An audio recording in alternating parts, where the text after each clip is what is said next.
Today, we're getting into the nitty-gritty of professional darts, the insane skill, the wild history, and all the drama. All right, let's just jump straight in. It all boils down to this one magic number, 9. Yeah, just 9. In the world of darts, that number, well, it's everything. It's absolute, undisputed perfection. We're talking about the absolute pinnacle of the sport. This is the thing every single pro dreams about hitting on that world stage. It's a moment of pure genius. And when it happens, the crowd goes absolutely nuts. Okay, so what is a 9-darter? Well, if you follow other sports, think of it like a perfect game in bowling, or maybe a 147 in snooker. It's the holy grail. It means you've won a full game of 501 in the absolute minimum number of darts possible. Now, there are actually a bunch of ways to pull this off, but this is the classic. You start with 2 perfect rounds. Bam, 180, then another 180. And then you're left with this nail-biting 141 finish. The precision you need for this, with all that pressure, it's unbelievable. Nerves of absolute steel. But, to really get why hitting a 9-darter is so special, you gotta understand the game itself. Because at its heart, professional darts is just this incredibly tense, high-stakes race, all the way down to 0. On the surface, it sounds pretty simple, right? You both start at 501 points, you take turns throwing 3 darts, that's called a visit to the board, and you just subtract your score from your total. First one to hit 0 wins the leg. Easy. But, and this is a huge but, here's the kicker. This is what separates the pros from your average pub player. It's the double out rule.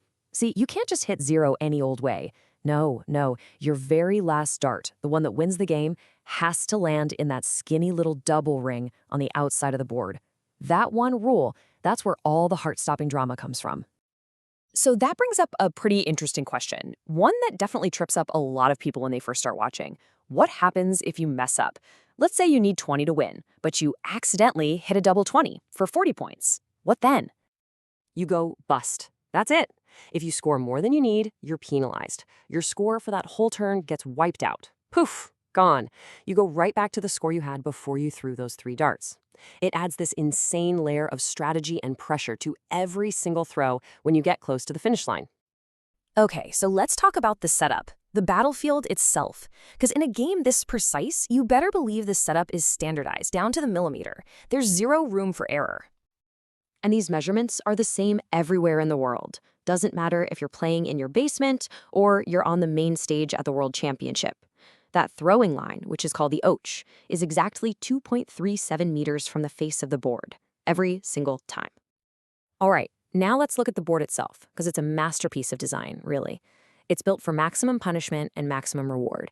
And here's something a lot of people get wrong. The bullseye in the middle, it's not the highest score on the board. Nope.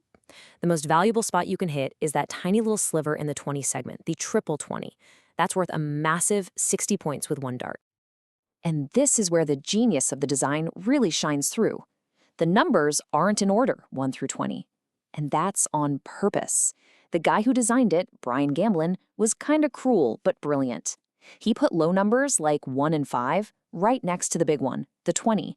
So if you're going for that massive triple 20 and you're off by just a hair, bam! You get punished with a tiny score. It's a design that just screams, be precise or go home.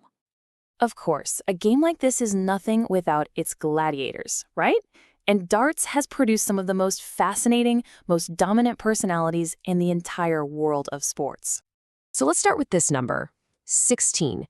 For decades, this one number represented an era of just complete and utter dominance. We're talking untouchable. 16. That's how many world championship titles Phil the Power Taylor won. I mean, think about that. He wasn't just a player. For more than 20 years, he literally was the sport of darts. An absolute titan who set a bar so high, we might never see anyone reach it again. Okay, now check out this number, 17.